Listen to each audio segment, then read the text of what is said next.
Have you ever been looked down on just because of the way you speak? One night in a high-end restaurant in Chicago, a young black waitress stood frozen as a wealthy woman humiliated her in front of everyone without raising her voice. If it were you, would you stay silent or finally stand up for yourself? Because this story might change the way you see people forever. Naomi Carter worked in a place that did not feel real at night. The lights were soft and golden, almost too perfect, like the room was trying to hide something underneath. Every surface reflected quiet wealth back at you. Polished glass, clean marble, silver cutlery that never seemed to have fingerprints. It was the kind of restaurant where a single table could spend more in 1 hour than Naomi made in a week. And yet she moved through it like she did not belong there. Not even a little. She moved like a shadow, present but never acknowledged, necessary but never seen. She was 28, black and careful, always careful, not slow, never slow, just careful, because she had learned something very early in this kind of place. One mistake could cost more than your job. It could cost your dignity. Her uniform was clean, pressed every morning before work. Her shoes were worn, but polished enough to pass from a distance.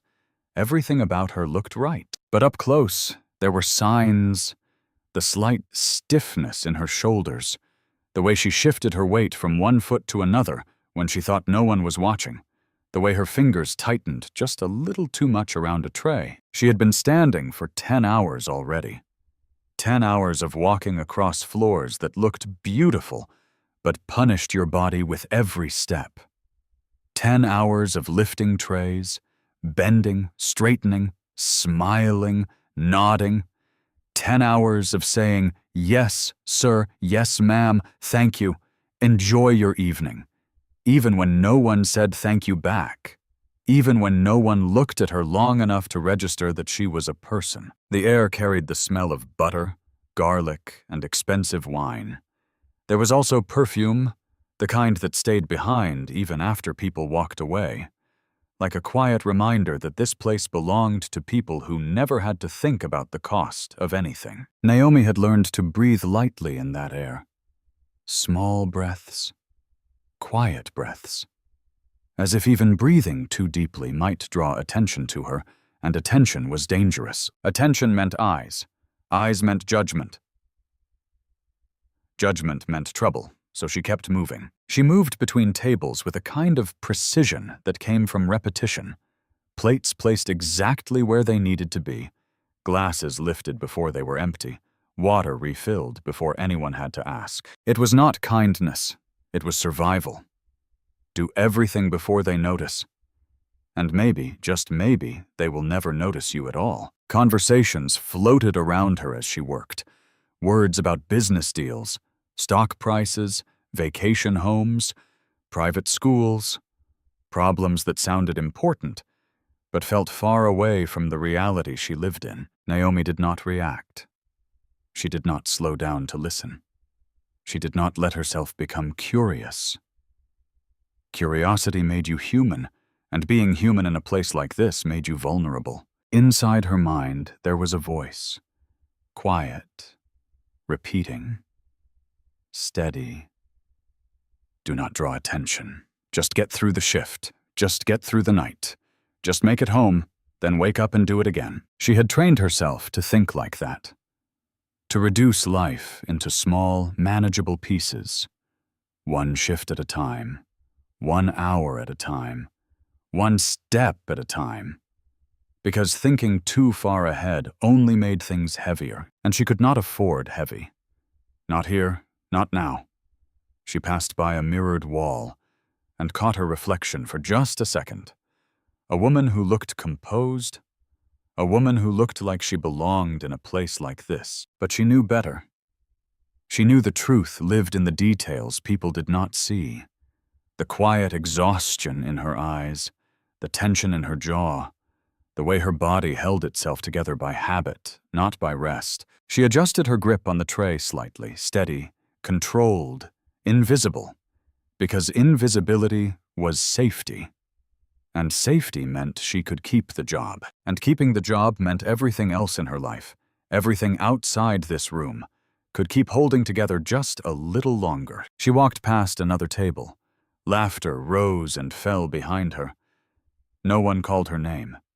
No one asked who she was, and she told herself that was fine. That was better, because the less they saw her, the less they could take from her. But somewhere deep inside, something resisted that idea. Something small, something quiet. A part of her that remembered what it felt like to be seen. She pushed that feeling down quickly. There was no space for it here, no room for memory, no room for anything that might crack the surface she had built. She kept moving, step by step, table by table, smile by smile, holding herself together in a place that never intended to hold her at all. And she did not know yet that this careful balance she had built, this quiet survival, was about to be tested in a way she could not control. The first voice that called her that night did not bother to look at her. "Hey, you," the man said, snapping his fingers lightly, not loud, not aggressive, just careless, like he was calling something that did not have a name. Naomi stopped immediately beside him, her smile already in place, her posture straight, her voice calm. "Yes, sir." He did not lift his head from his phone, not even for a second. "Bring more napkins," he said, like he was speaking into the air. Naomi nodded. "Yes, sir," she replied softly, then turned away. Because that was the job. You respond. You move. You disappear again before your presence becomes a problem. She walked back toward the service station, her steps measured, her hands steady. But inside, something tightened. Not anger, not yet. Just that familiar quiet sting of being reduced to something less than a person. Something functional, something replaceable. Another voice followed her before she even reached the counter. "Girl!" a woman called from the next table. The word landed softly, but it stayed. Naomi paused just for a fraction of a second, then turned back, her smile unchanged. "Yes, ma'am," even though the word girl echoed louder in her mind than the woman probably intended. She was 28. She had a name pinned clearly to her chest, Naomi Carter. But names did not matter here. Roles did. And her role was simple. Serve and do not exist beyond that service. She stepped closer, placing a glass gently on the table. Careful, always careful not to let her hand shake. Because shaking made people notice, and noticing led to complaints. And complaints led to consequences, and consequences in a place like this were never small. Behind her, she could hear low voices from the staff station. 2 younger servers whispering quickly, their words tight with anxiety. "Did you hear about Marcus?" one of them said. The other shook her head. "No. What happened?" "He dropped a wine bottle on table 6, the first one whispered. "They almost fired him on the spot." Naomi did not turn. She did not need to. Stories like that moved fast in this place. Like quiet warnings passed from one worker to another. Do not slip, do not fail, do not give them a reason to remove you, because you are easier to replace than you think. She picked up a tray, her fingers firm around the edge, and turned back into the dining area, her eyes scanning quickly. Measuring distance, space, timing. Everything calculated. Everything controlled. Because control was survival. At the center of the room, Victor Lang stood watching the floor, his arms crossed, his expression unreadable. He did not shout often. He did not need to. His presence alone carried enough pressure that everyone adjusted themselves without being told. His eyes moved from table to table, catching small mistakes before they became visible. When he spoke, his voice was low but sharp. "Table 5 is waiting." Naomi nodded immediately. "Yes, sir," and moved faster, not running, never running, but faster enough to show that she understood urgency, because in this place, speed meant competence, and competence meant you could stay a little longer. She approached another table. A man shifted his chair slightly, not to make space for her, but to avoid brushing against her, as if contact itself was inconvenient. Naomi adjusted her path automatically. No reaction, no pause, just movement. Because reacting meant acknowledgement, and acknowledgement could turn into something else, something uncomfortable, something dangerous. Inside her chest, the feeling grew a little heavier, not explosive, not dramatic, just a steady accumulation of moments, small dismissals, small words, small gestures that stacked quietly, one on top of another, until they became weight. And weight had a way of settling deep where no one else could see it. She moved from table to table, her smile consistent, her tone respectful, her presence controlled. But inside her mind, something slipped through the cracks, a thought she usually pushed away. I am here. I am not invisible. The thought stayed longer than it should have. And that made her uneasy, because thoughts like that led to something else, something she could resolve, something she could not afford. Not here. Not now. She forced herself back into rhythm, back into movement, back into silence, because silence was safer. Silence was. She reached the service station again, placing the empty tray down, her hands steady, her face unchanged. But the feeling did not leave, it stayed there.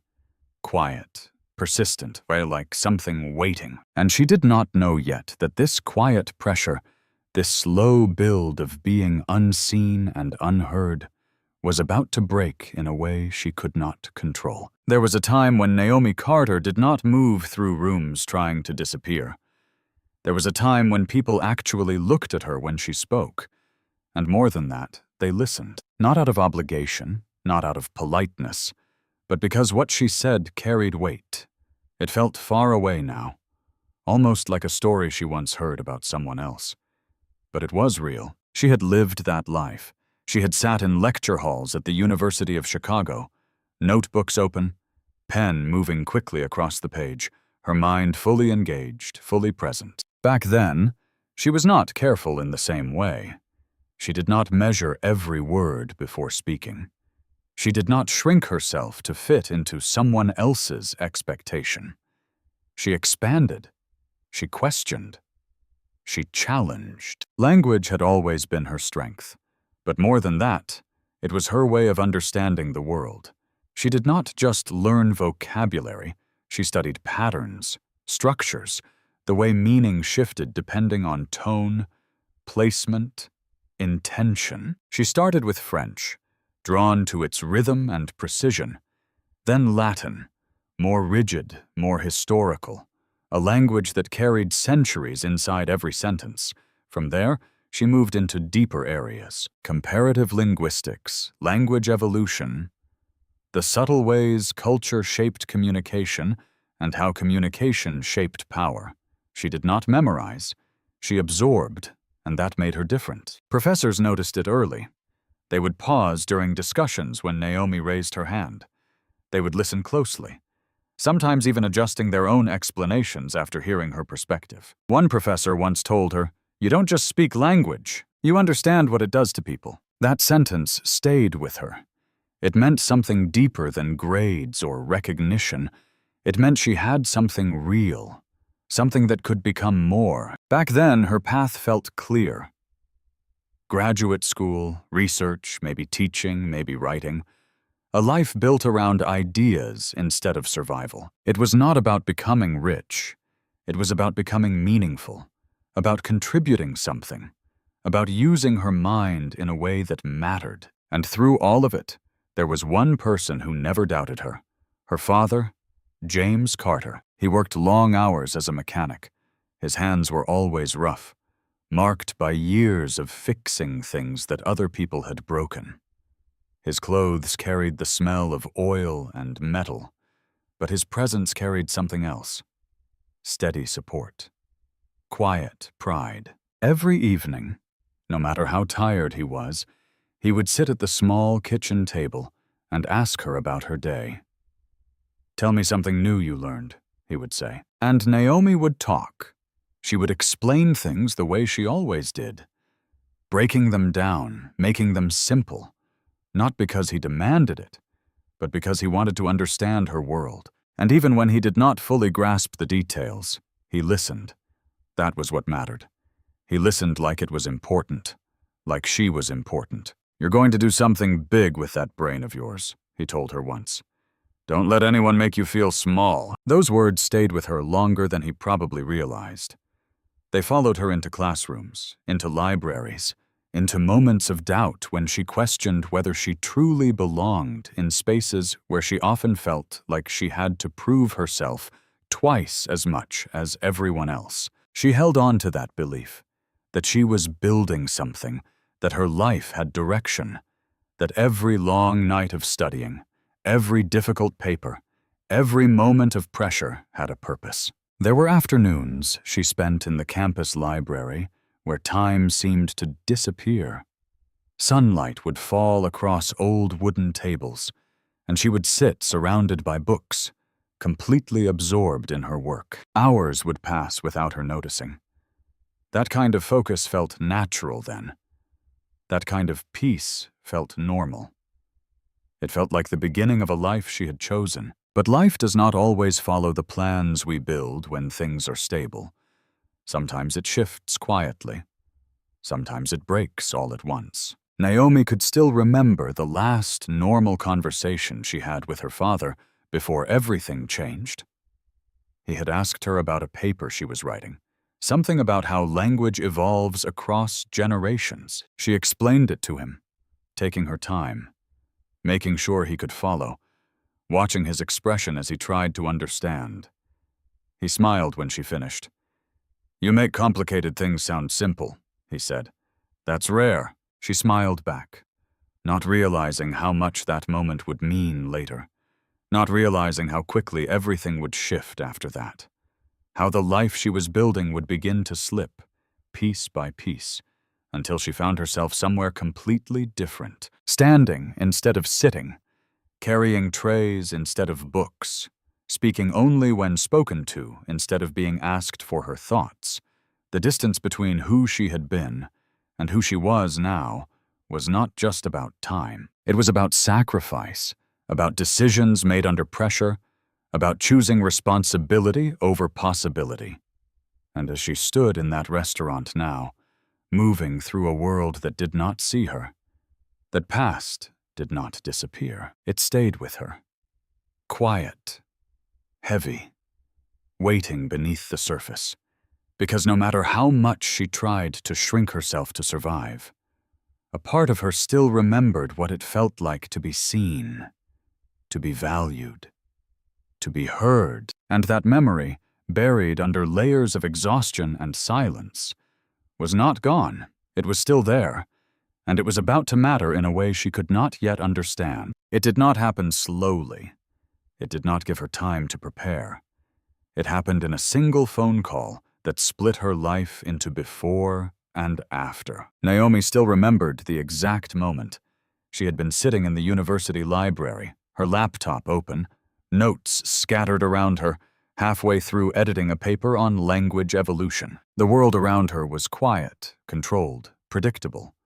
Then her phone vibrated, once, twice, a number she recognized. Her neighbor, Mrs. Alvarez. Naomi frowned slightly. Mrs. Alvarez never called during the day. She answered anyway. "Hello?" There was a pause, then a voice that sounded wrong, too tight, too fast.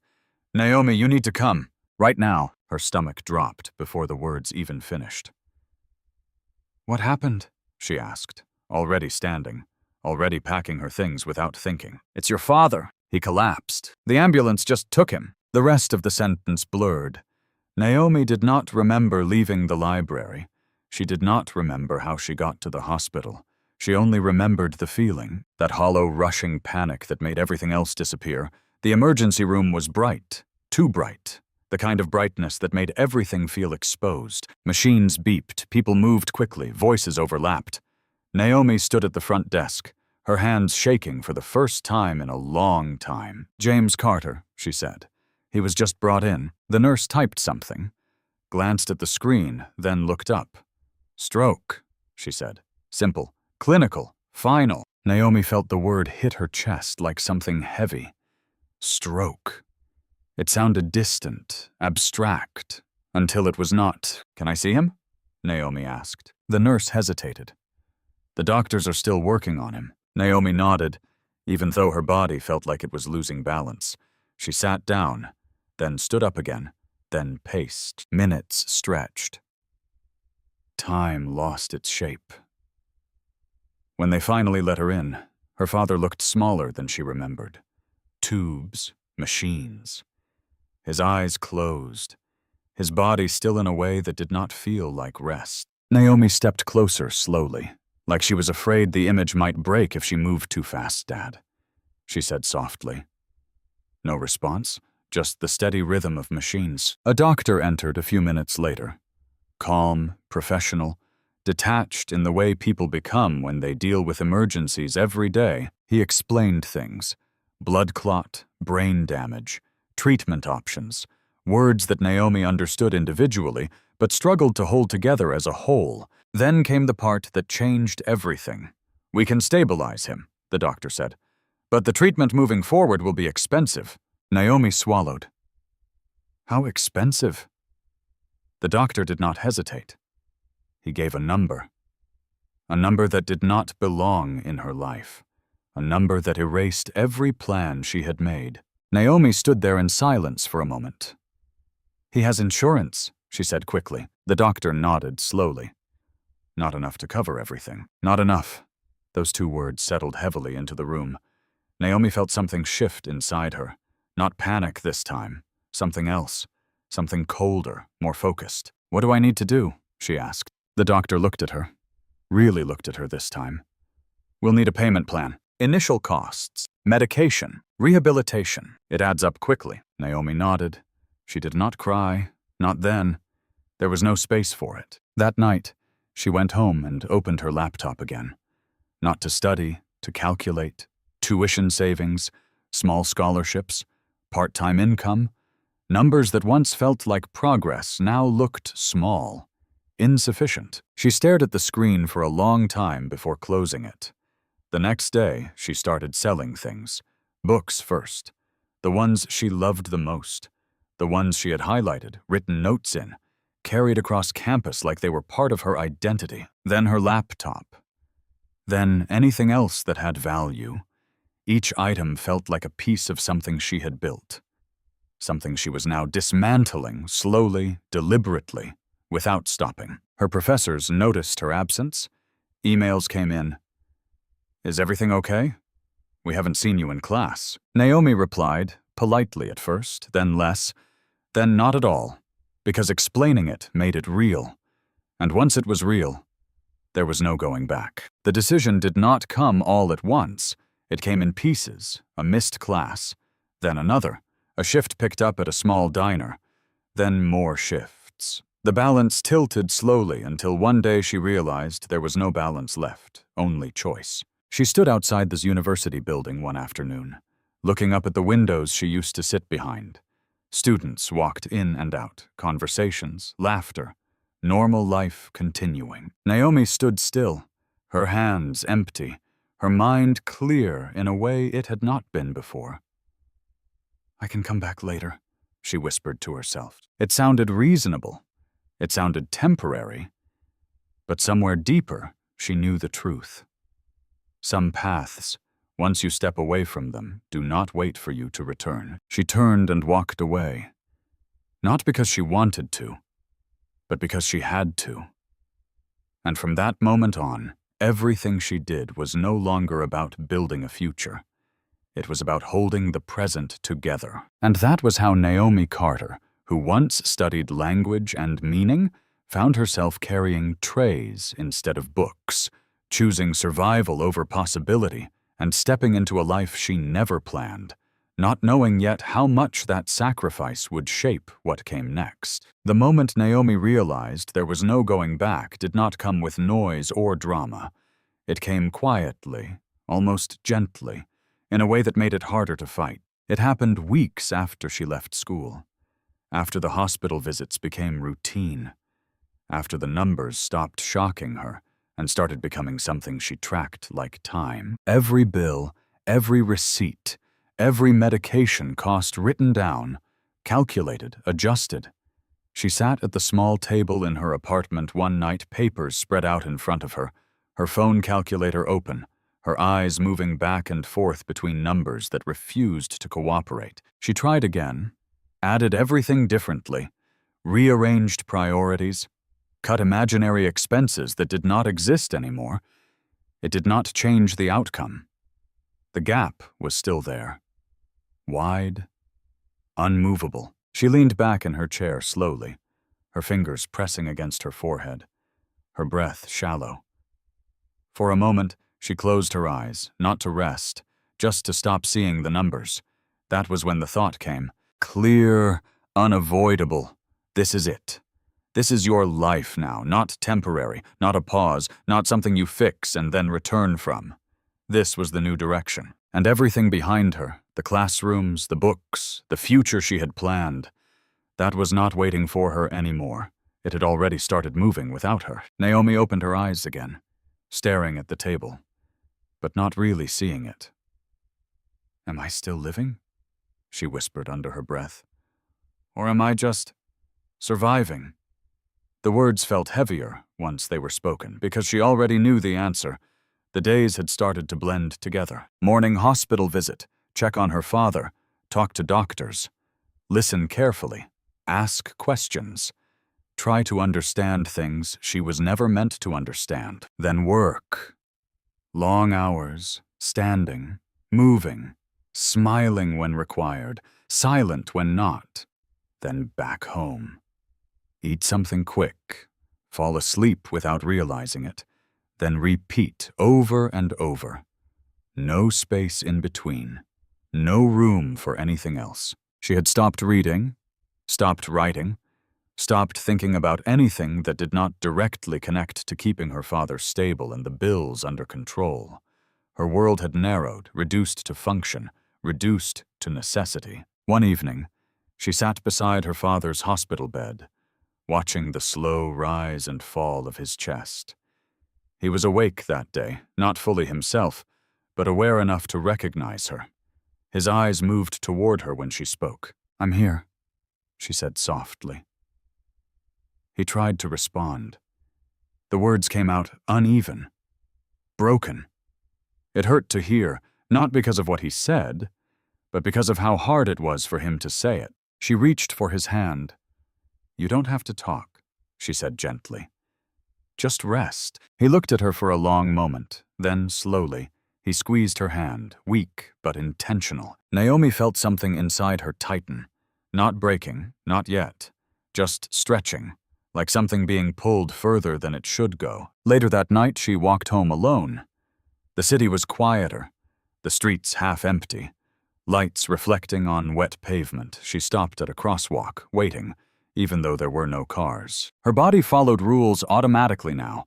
Stop, wait, move, just like everything else in her life. Controlled, repeated, predictable. But inside, something was shifting. She could feel it. The version of herself that used to dream, that used to plan, that used to believe in something bigger, felt further away than ever. Not gone, but distant, fading. And she did not know how to reach it anymore. She reached her apartment and stood inside the doorway for a moment without turning on the lights. The space was small, quiet, empty in a way that echoed. She stepped in, closed the door behind her, and leaned against it, her body finally still, her mind finally catching up. "I did everything right," she whispered to the silence.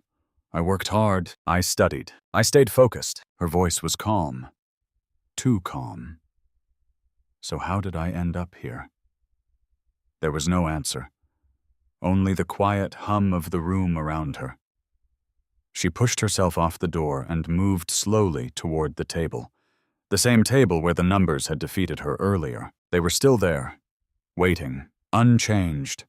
She sat down again, not to solve them, just to look, because avoiding them did not make them disappear. After a while, she reached for one of the papers and folded it carefully.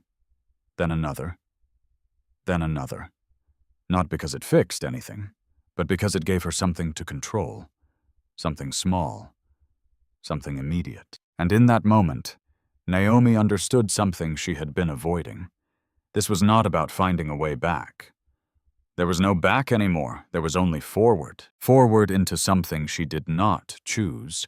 Forward into a life built on responsibility instead of possibility. She took a slow breath. Then another. Her shoulders straightened slightly, not because she felt strong, but because she had no other option. "Okay," she said quietly. Not to anyone. Just to herself. And it was not acceptance, not fully, but it was the beginning of something else. Endurance. And sometimes, endurance is the only thing that keeps you moving when everything else has already fallen away. And as she sat there in that quiet room, holding herself together piece by piece, she did not realize that this moment, this quiet breaking point, was shaping the strength she would need for what was coming next. Naomi's apartment was small enough that she could cross it in 6 steps, not fast steps, careful ones, because even here, even alone, she had gotten used to moving like she might disturb something. The door opened into a narrow space that held everything she owned. A small bed against the wall, a table with 2 mismatched chairs, a kitchen corner that was more suggestion than space, and one window that looked out onto another building's brick wall. No view. Just distance. She closed the door behind her quietly, even though there was no one to wake, no one to interrupt. Habit. Everything had become habit. She placed her bag down on the table, slowly, deliberately. Like if she moved too fast, something might fall apart. Then she sat, not fully, just enough to let her body rest without giving in completely. Because if she relaxed too much, she knew she might not get up again. On the table, there was a stack of envelopes, neatly arranged, always in the same place. She reached for the top one without looking. The paper was slightly worn at the edges from being handled too often. She flipped it over. The handwriting was simple. Careful. For Dad. She stared at those 2 words for a moment longer than usual, then opened the envelope and counted the cash inside. Not a lot, never a lot, but enough to make the next payment, enough to keep things moving, enough to buy time. And right now, time was everything. She slid the money back inside, sealed it again, and placed it at the bottom of the stack. The order mattered. It always mattered. Tomorrow she would take it to the hospital, hand it over, watch it disappear into systems that did not care where it came from as long as it arrived. That was the rhythm now. Work, save, pay, repeat. There was no room in that rhythm for anything else. No extra thought, no extra feeling, just function. She stood up slowly and moved to the small sink, turned the faucet, watched the water run for a second before placing her hands under it. The temperature shifted from cold to slightly warm. She let it stay there longer than necessary, not because she needed to wash anything, just because it felt like something, a sensation that was not tied to pressure or expectation, just water, just warmth. For a moment, her shoulders dropped slightly. Then the moment passed. She turned the faucet off, back to stillness, back to quiet. Her phone buzzed on the table. She walked over and picked it up. A message from the hospital, appointment confirmation, another bill attached. She did not open it immediately. She already knew what it would say. The numbers would not be smaller, they never were. She placed the phone back down without reading it. Not avoidance, just delay sometimes. A few minutes of not knowing was the only break she allowed herself. She moved to the bed and sat on the edge, her hands resting loosely in her lap, her eyes fixed on nothing in particular. The room was silent, but not peaceful. Silence here was different. It pressed in. It reminded her that there was no one else to share the weight, no one to divide it with. Everything rested on her. Every decision, every dollar, every consequence. She leaned back slowly, her body finally giving in to gravity, her eyes closing for a moment. Not sleep, just pause. But even in that pause, her mind did not fully stop. It moved in small loops. Tomorrow's shift. The envelope, her father's medication. The next bill. Always the next bill. Then, without warning, another thought slipped through, softer, more dangerous. What if this never changes? She opened her eyes immediately, as if the thought itself had weight, as if letting it stay too long would make it real. She sat up again, her back straight, her breathing controlled. No, she could not think like that. Thinking like that led to places she could not afford to go. She stood up and walked back to the table, adjusting the envelopes again, even though they were already aligned. Small control, small order. It helped. It always helped. She glanced at the clock on the wall. Not late yet. Still time before she had to sleep. Still time before tomorrow started again. But she did not know what to do with that time. There were no books on the table anymore. No notes, no assignments, no future to prepare for. Just the present. And the present was something she moved through, not something she built. She sat down again, her hands resting on the table, her eyes falling once more on the words written in ink. For Dad. She traced the letters lightly with her finger. Careful, like she might erase them if she pressed too hard. Then she pulled her hand back and took a slow breath. This was her life now. Not temporary, not waiting to change. This was it. And she would keep moving through it, one shift, one envelope, one day at a time. Because stopping was not an option. Not for her. Not anymore. And as she sat there in that small, quiet room, holding everything together in silence, she did not realize that the same strength she was using to survive was the exact thing that would soon force her to stop staying silent at all. The shift had been moving like every other night. Controlled, predictable, quiet, in the way that only came from pressure. Plates moved, glasses touched. Soft conversations filled the space like background noise that never truly stopped. Naomi moved through it the same way she always did. Careful, invisible, focused only on the next step, the next table, the next task. Nothing more. That was when the doors opened. Not loudly, not dramatically, but enough. Enough for something to shift in the room. You could feel it before you understood it. Conversations did not stop. But they softened. Eyes moved. Subtle, quick. People noticed without wanting to appear like they were noticing. Naomi turned slightly, just enough to follow the movement. A couple stepped inside. The man walked first. Tall. Confident in the quiet way that came from never having to question where he belonged. His suit was simple, but everything about it was exact. Measured, expensive, without needing to prove it. But it was not him that changed the room.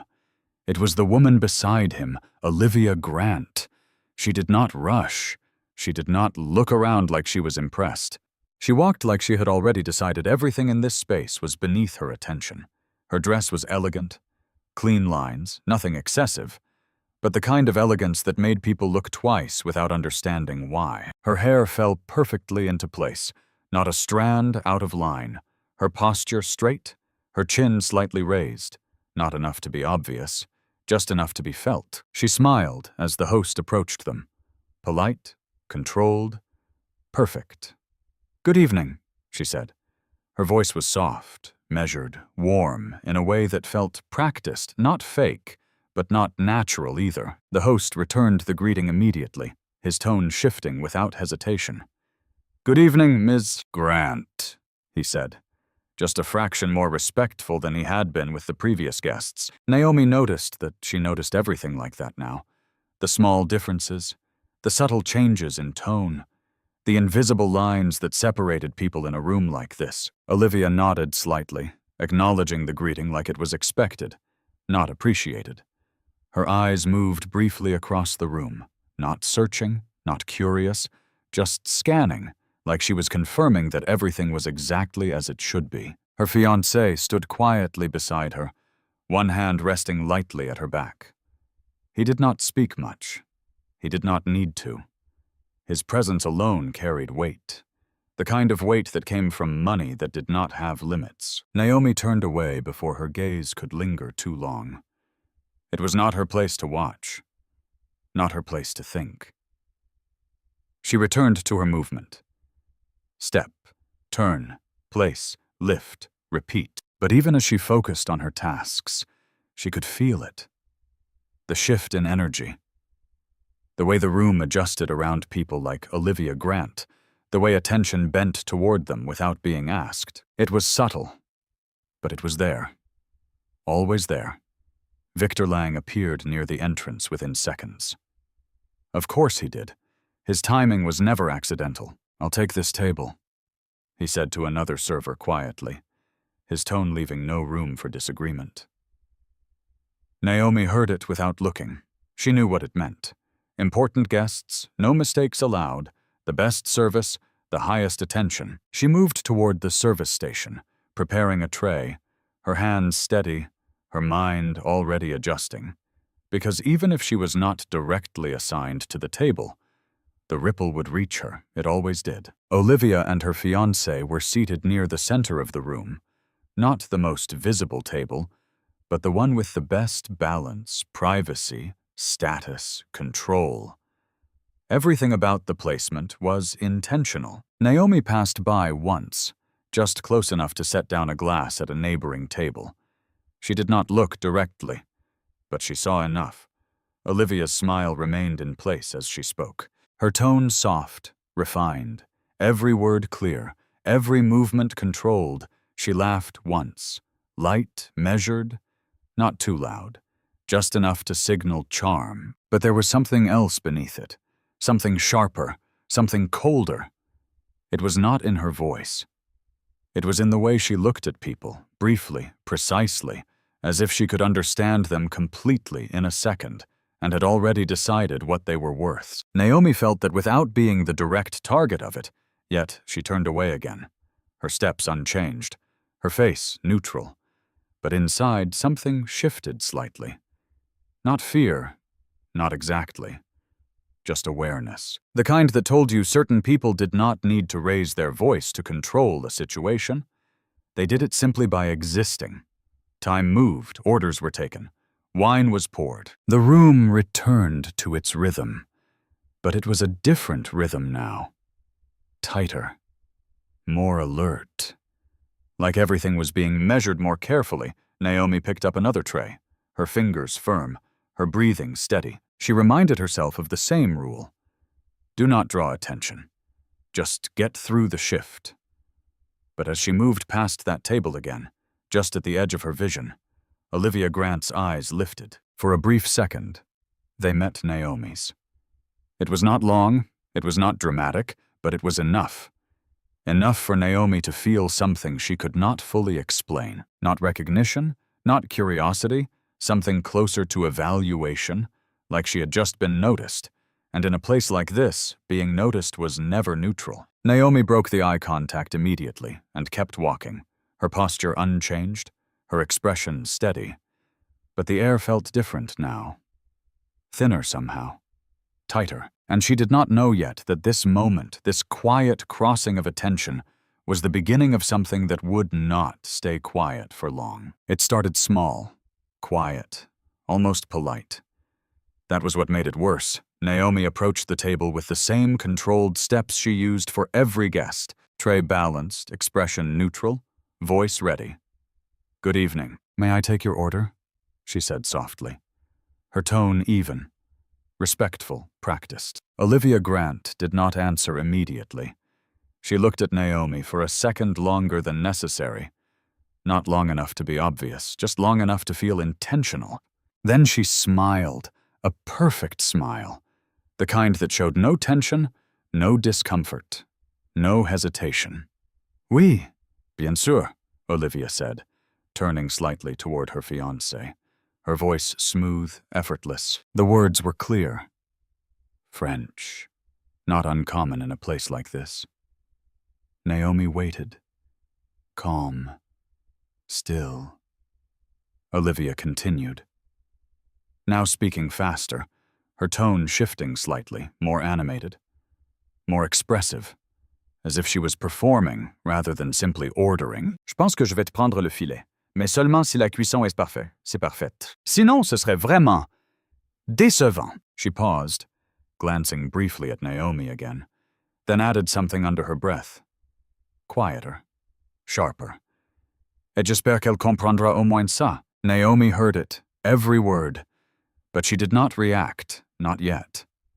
Olivia turned back to her fiancé, continuing in the same language, her voice carrying just enough for Naomi to hear, but not enough for others to fully follow. C'est toujours amusant, tu sais, voir jusqu'où ils peuvent suivre. Parfois, ils font semblant. C'est presque triste. Her fiancé gave a small, distracted smile, not fully engaged, not fully aware of the tone beneath the words. Naomi stood there, still holding the tray, her face composed, her breathing steady. To anyone watching, nothing was wrong. Just a customer ordering, just a waitress listening, but the space between them had changed. Olivia finally looked back at Naomi, her expression soft, almost kind. Do you understand? She asked in English, her tone gentle, but her eyes holding something else entirely. Not curiosity, not concern, something closer to expectation. Naomi met her gaze briefly, then lowered it just slightly. I'm sorry, ma'am, she said calmly. Could you repeat your order in English? It was the correct response. Professional. Safe? Olivia's smile widened just a fraction. Not enough for most people to notice. But enough. Oh, she said lightly. Of course. She turned back to her fiancé again, this time speaking louder, still in French. Tu vois? Je te l'avais dit. Then she faced Naomi once more and repeated the order slowly, in English, her tone now overly clear, overly careful. Like she was speaking to someone who might struggle to follow. I will have the filet, medium rare, and please make sure it is done properly. Naomi nodded. Yes, ma'am. She wrote it down, her hand steady, her expression unchanged. But inside, something tightened. Not confusion, not embarrassment, something else, something sharper. Olivia leaned back slightly in her chair, watching Naomi just a little too closely. And for the wine, she added, switching briefly back into French again, her voice smooth, controlled. Quelque chose de simple. The word simple lingered. It was not about the wine. Naomi knew that. She could feel it. The intention behind it. The quiet dismissal wrapped in elegance. She finished writing and lifted her head. I'll have that prepared for you right away, she said. Professional, controlled. Exactly what was expected. Olivia nodded slowly, her eyes still on Naomi. Thank you, she said. But the words did not carry gratitude. They carried something else. Confirmation. Naomi turned and walked away, her steps steady, her posture unchanged. But the moment stayed with her. It followed her across the room, into the kitchen, into the next table. The words replayed in her mind, not because she did not understand them, but because she understood them perfectly.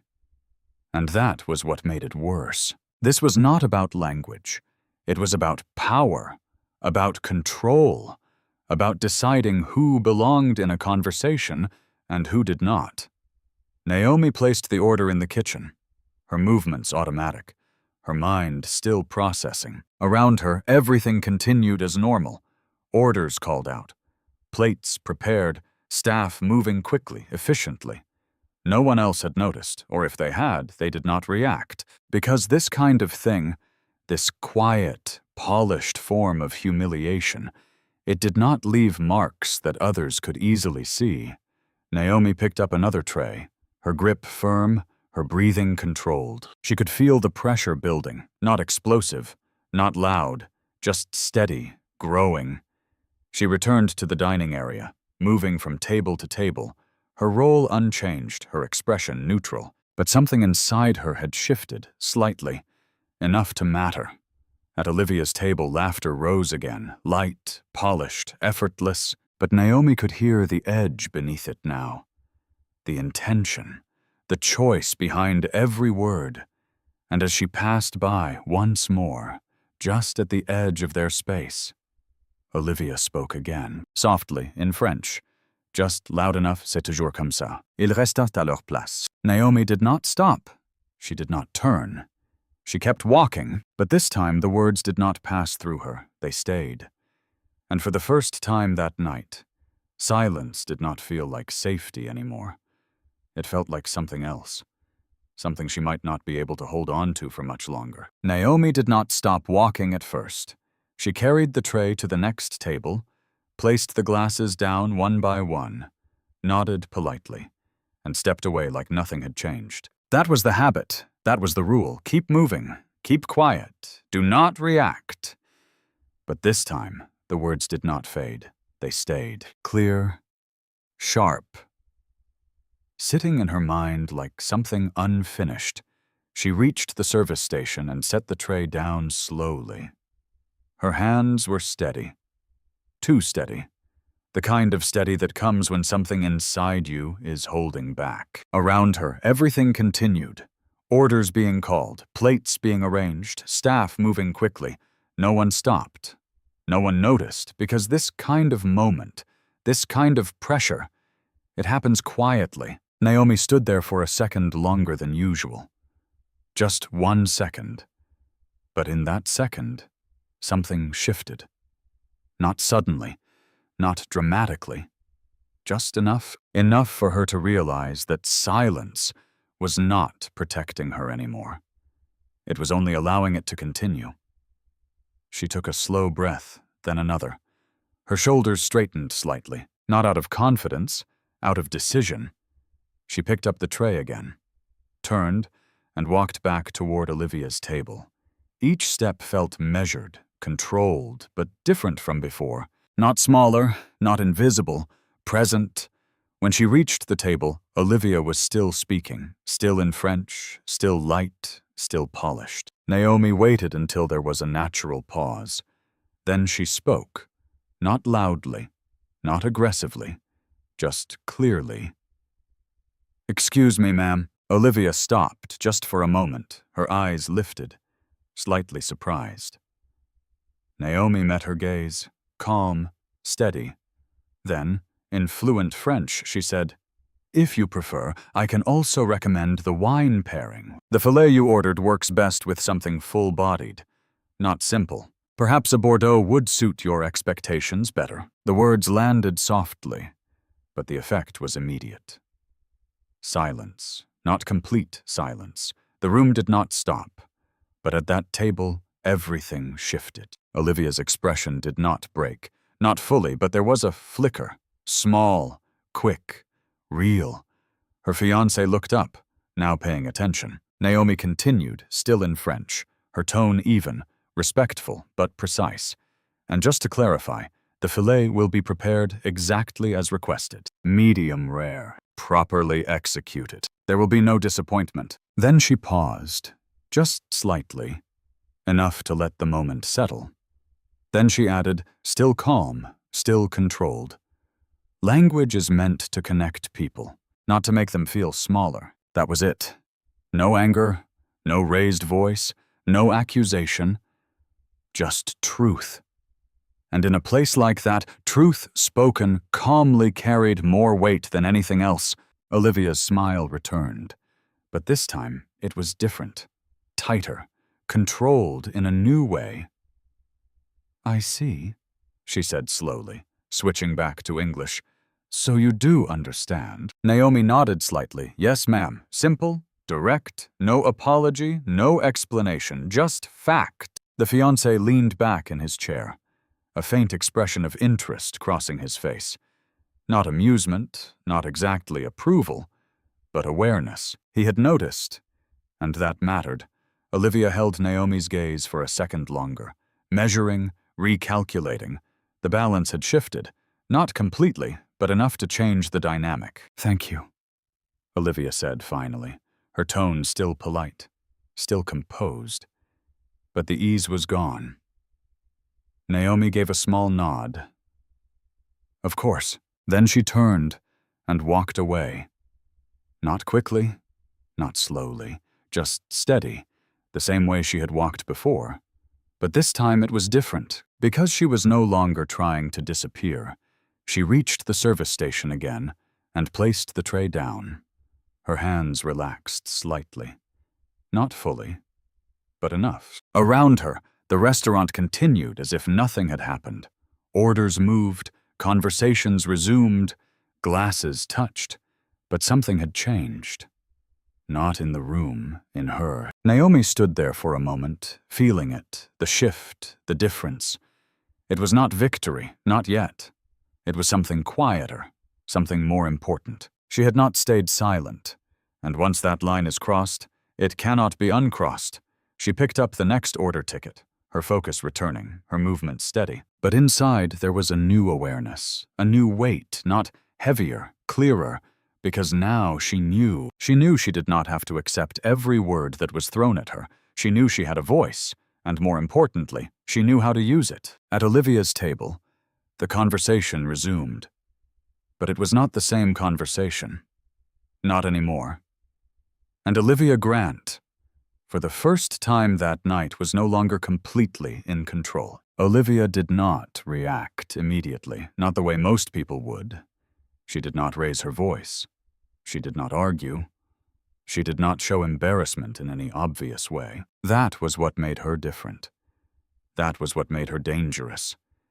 She sat there, perfectly still, her fingers resting lightly against the edge of the table, her posture unchanged, her expression composed. But something had shifted. Subtle, controlled, but real. Her fiancé leaned back slightly, watching Naomi walk away, a faint curiosity now replacing his earlier indifference. "Interesting," he said under his breath. Not quite smiling, not quite serious, Olivia heard him. Of course she did. She heard everything, but she did not respond, not yet.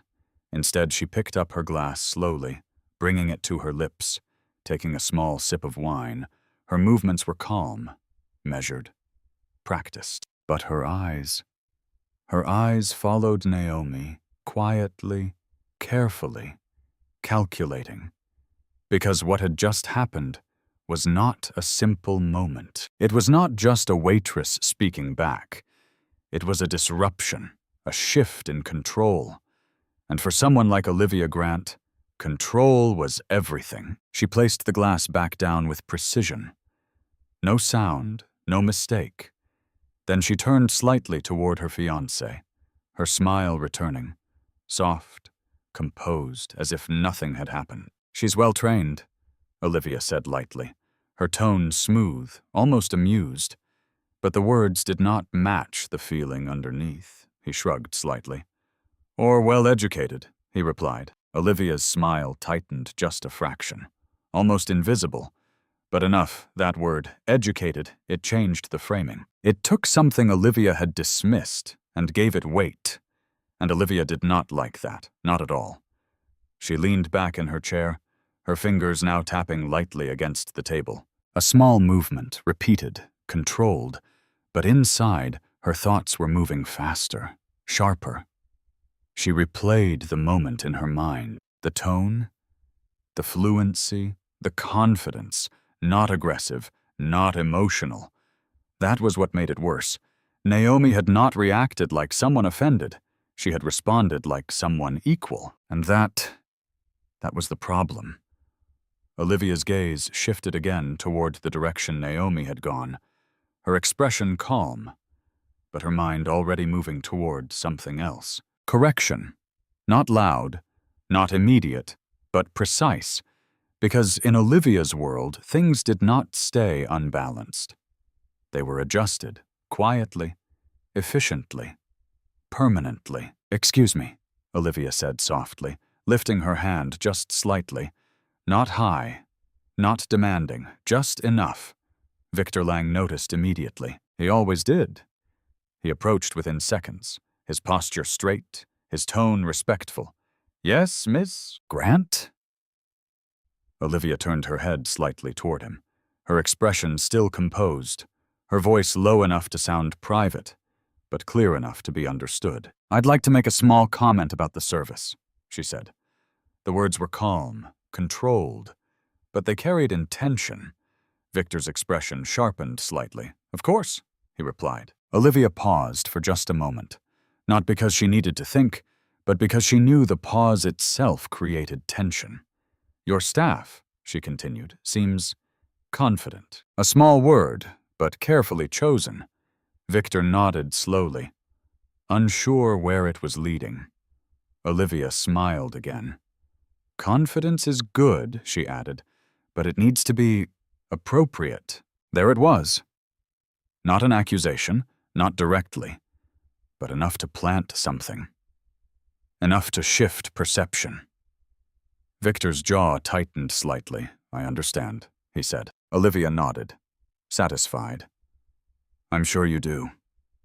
She did not need to say more. She did not need to point directly at Naomi, because in places like this, suggestions traveled faster than accusations, and they carried less resistance. Victor stepped away, his expression now more focused, his eyes already scanning the floor again. Naomi felt it before she saw it. That shift, that pressure returning, slightly heavier this time, slightly more targeted. She continued working, her movements steady, her face calm. But something in the air had changed again. This time, it was not just tension, it was direction. Olivia watched from her seat, her posture relaxed, her expression composed, her fingers now still. On the surface, everything had returned to normal. But beneath that surface, something had already been set in motion, because for Olivia, moments like this were not about reaction. They were about response. And response, when done correctly, did not need to be loud. It needed to be effective. She lifted her glass again, taking another small sip, her eyes briefly lowering before rising once more. Calm, controlled, certain. Because in her mind, the balance had not been restored yet, but it would be one way or another. And Naomi Carter, without realizing it fully, had just stepped into a game she had never intended to play. The meal ended the way expensive meals usually do. Quiet satisfaction, clean plates, voices lowering into something softer, more relaxed. Like the tension of the evening had finally been released. Naomi approached the table one last time. Her posture straight, her expression neutral, her voice calm and controlled. "Would you like anything else this evening?" she asked. Olivia glanced at her briefly, then shook her head. "No, that will be all." Her tone was smooth again, almost pleasant.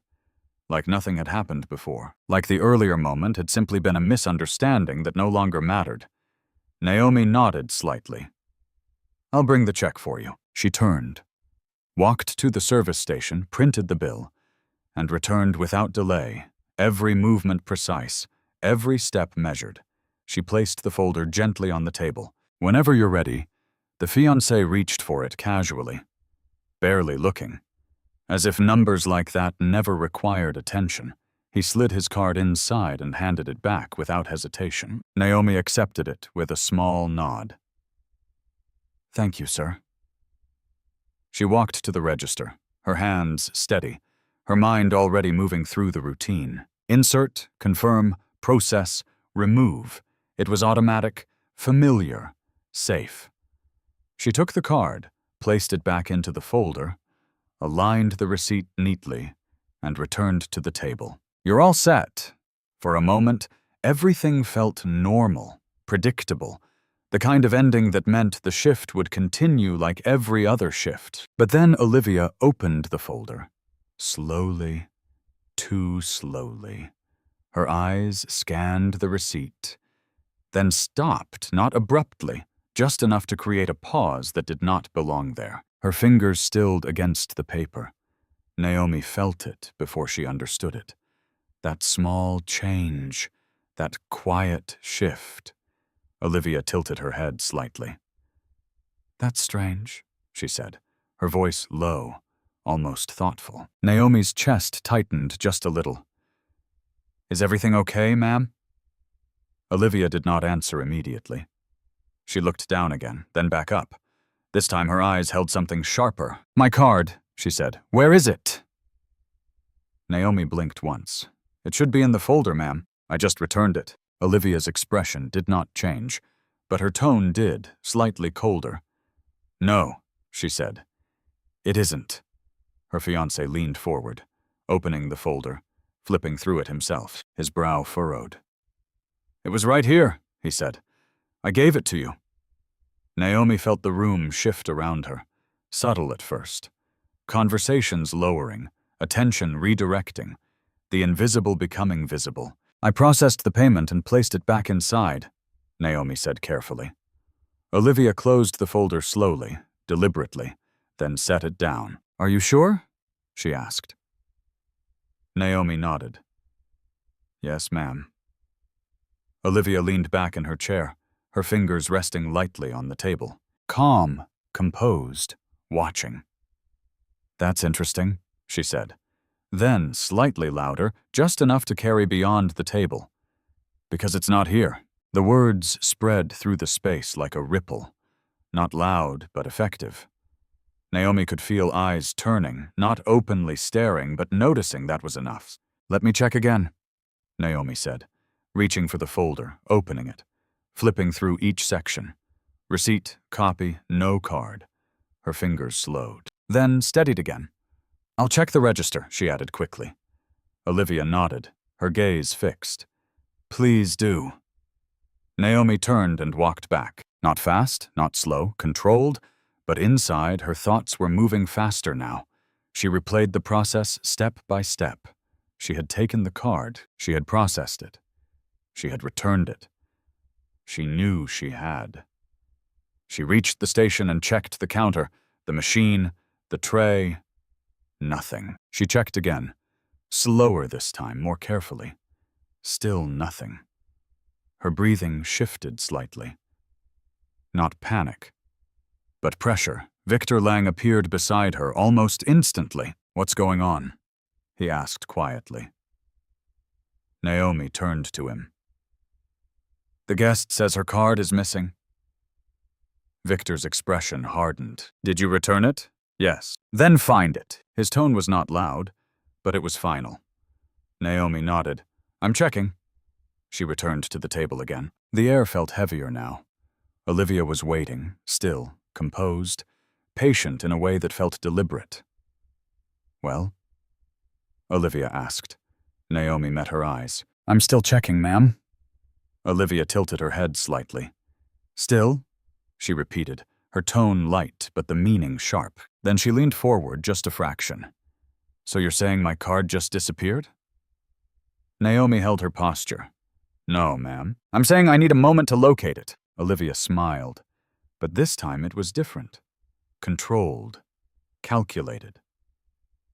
"Or," she said softly, "you could tell me the truth."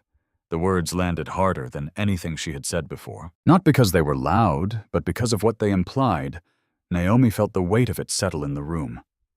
"Ma'am, I did not—" "Then where is it?" Olivia cut in, her voice now clear enough for multiple tables to hear. The silence around them tightened. Conversations paused, not completely, but enough. Naomi stood there, her hands steady at her sides, her voice still controlled. "I will find it." Olivia leaned back again, her expression calm, as if she had simply asked a reasonable question. "You'd better," she replied. A man at a nearby table shifted in his seat. Another glanced over briefly, then looked away. The attention was there now, real, present. Naomi could feel it pressing against her, not just from Olivia, from the room itself, from expectation, from judgment that had not yet been spoken but already existed. Victor stepped closer. "We'll need to check your pockets," he said quietly. Naomi's breath caught for just a second, then steadied again. "You can check," she said. Her voice did not break, but inside something tightened further, not fear, not exactly, something deeper, something heavier. Because this was no longer just a misunderstanding, this was a moment that could define everything: her job, her reputation, her ability to keep going. Olivia watched it all without moving. her fingers resting lightly on the table, her expression calm, her eyes sharp. Because this was what she had wanted. Not noise, not chaos, control, and Naomi, standing in the center of that moment, felt the shift completely now. The line had been crossed, and there was no easy way back. The air in the room did not explode. It tightened. Slowly. Like something invisible had wrapped itself around every conversation, every movement, every breath. Naomi stood still for half a second too long. And in a place like this, half a second was enough to be noticed. Victor stepped closer. His presence sharp now, no longer just observant, but active. "We need to resolve this immediately," he said, his voice low but firm, meant only for Naomi, but heavy enough to carry weight. Naomi nodded. "Yes, sir." Her voice did not shake, but inside something had already begun to shift. Not panic, not yet. Something colder, more focused. Olivia leaned back in her chair, her expression calm, her fingers resting lightly against the table, as if she had all the time in the world. "I don't want this to become complicated," she said softly, but loud enough now that nearby tables could clearly hear. "It's a simple situation. I gave my card. It was taken, and now it's gone." Her fiancé said nothing this time. He simply watched, observing, measuring, not intervening. That silence said more than any defense would have. Naomi swallowed once, steadying herself. "I understand, ma'am. We are checking everything." Olivia tilted her head slightly. "Checking?" she repeated, her tone almost curious. "Or delaying?" That word landed harder than the others. It changed the tone completely. Now it was no longer confusion. It was suspicion. Victor stepped in. "We take situations like this very seriously," he said. His voice was controlled, professional, but there was tension beneath it. "We will review immediately." Olivia nodded slowly. "Good." Then she paused, just long enough to let the next words feel deliberate. "Because if this isn't resolved, I will have no choice but to involve the authorities." The word hung there. Authorities. Not shouted, not emphasized, but clear, final. Naomi felt her chest tighten, this time sharper, faster. The room shifted again. This time, it was not curiosity, it was judgment. A man at a nearby table leaned back slightly, whispering something to the woman beside him. Another guest glanced over, then quickly looked away, as if being seen looking would make them part of it. Naomi could feel it all. The weight of being watched, of being measured, of being placed into a category without having said a single word in her defense. Victor turned to her again. "Empty your pockets," he said quietly. Naomi froze for just a fraction of a second, then nodded. "Okay." Her hands moved slowly, deliberately. She reached into her apron, pulled out a folded receipt, a pen, nothing else. She turned the pockets inside out, empty. Victor watched closely, his expression unreadable. Olivia observed without moving, her eyes sharp, her posture unchanged. "And the back?" Victor added. Naomi nodded again. She turned slightly, allowing him to see. Nothing. Still nothing. The absence of the card did not clear her. It made things worse, because now there was no answer. Only doubt. Olivia exhaled softly, shaking her head just slightly. "This is exactly what I was concerned about," she said. Her voice carried calm disappointment now, the kind that sounded more dangerous than anger. Naomi felt something inside her begin to crack, not loudly, not visibly, but deeply, because in that moment, it was no longer about a missing card. It was about everything. Her job, her income, her father, the hospital bills, the envelope on her table, the words she had written, for Dad. Her mind moved quickly now, not scattered, focused. If she lost this job, if this turned into something official, if her name was attached to this kind of accusation, what would happen next? The answer came immediately. There would be no next step, No second chance. She would not just lose the job, she would lose the ability to get another one like it. And without that, everything else would fall. She could see it clearly. Too clearly. Her father's face, the hospital bed, the machines, the quiet way his hand had squeezed hers. Weak. But there. If I lose this... The thought formed in her mind. Heavy. Undeniable. What happens to him? Her breathing slowed, not because she was calm, because she had to be. This was not a moment she could break in. Victor's voice cut through her thoughts. "We may need to review security footage," he said, turning slightly toward Olivia.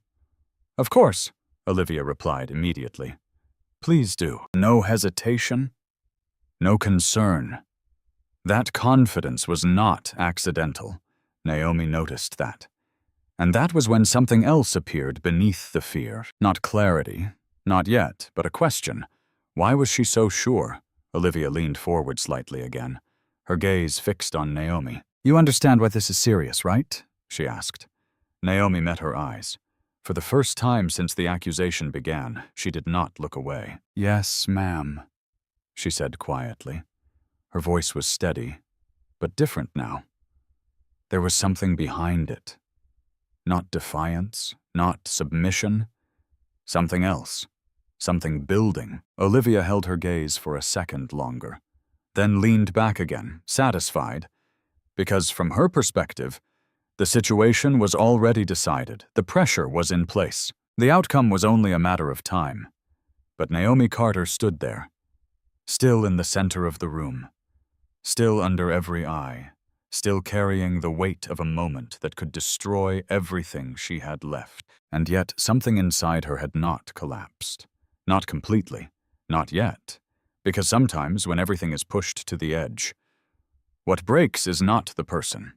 It is the illusion around them. And that illusion was about to crack in a way no one at that table was prepared for. The silence did not break immediately. It stretched, heavy, uncomfortable, real. Olivia still held the card in her hand. But now it felt different. Not like control, like exposure.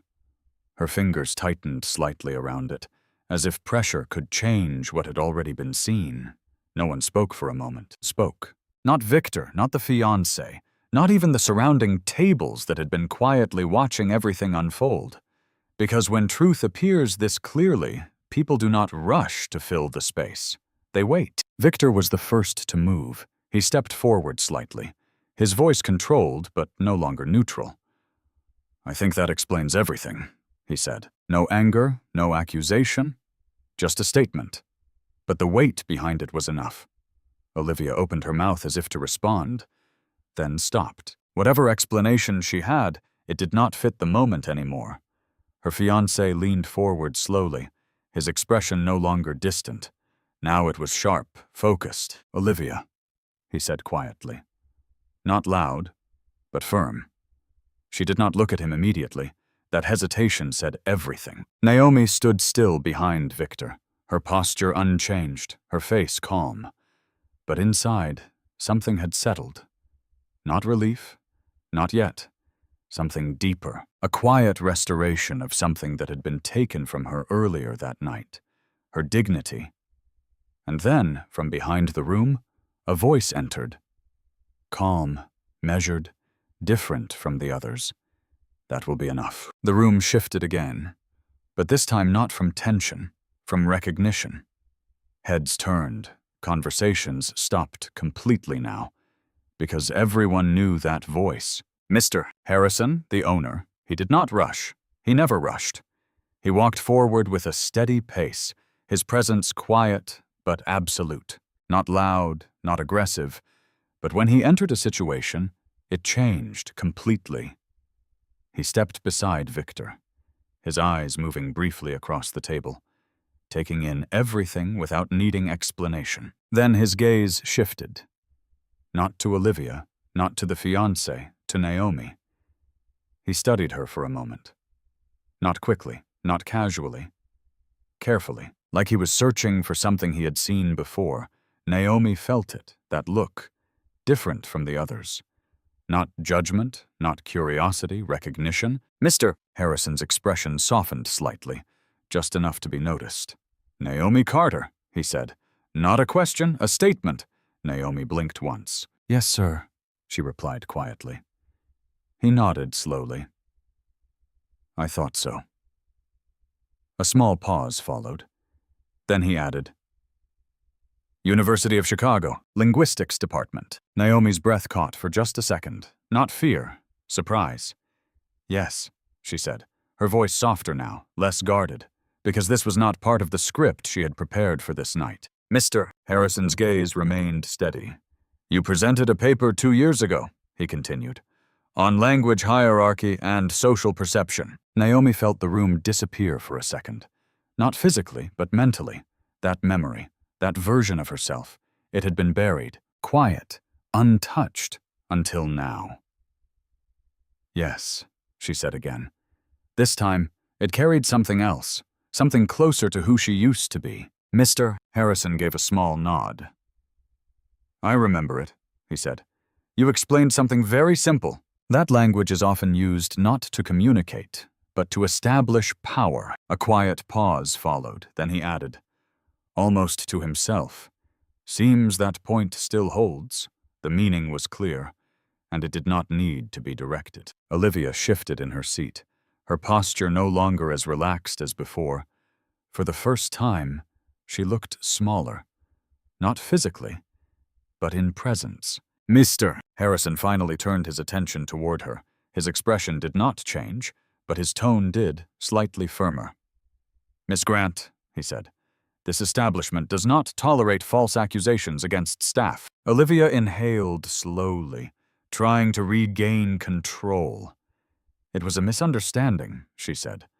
But the words lacked strength now. Mr. Harrison did not respond to that. Instead, he turned back to Naomi, and what he said next changed everything.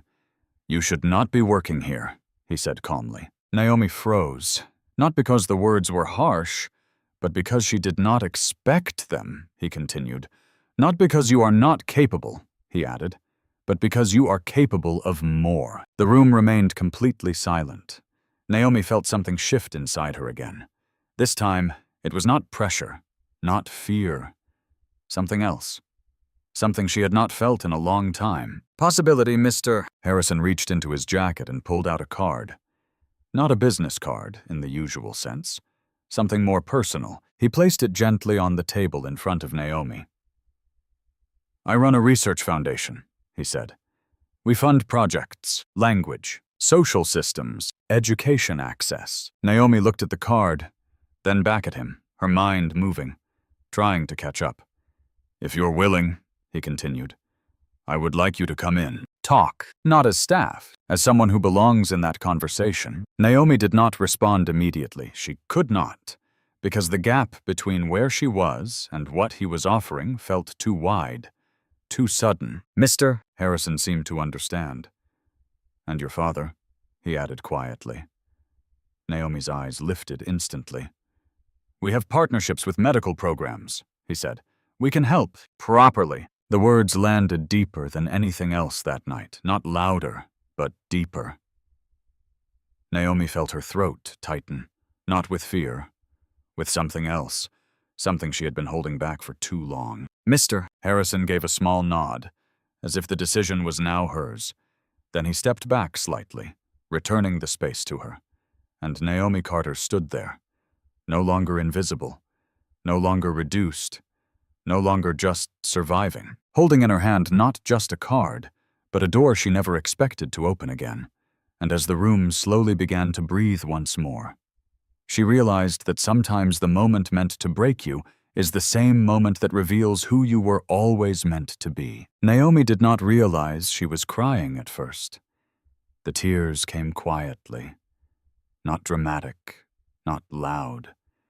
Just a slow warmth gathering in her eyes, then slipping down before she could stop it. She stood there, still holding the card Mr. Harrison had placed in front of her, her fingers slightly trembling, not from fear anymore, but from something she had not felt in a long time.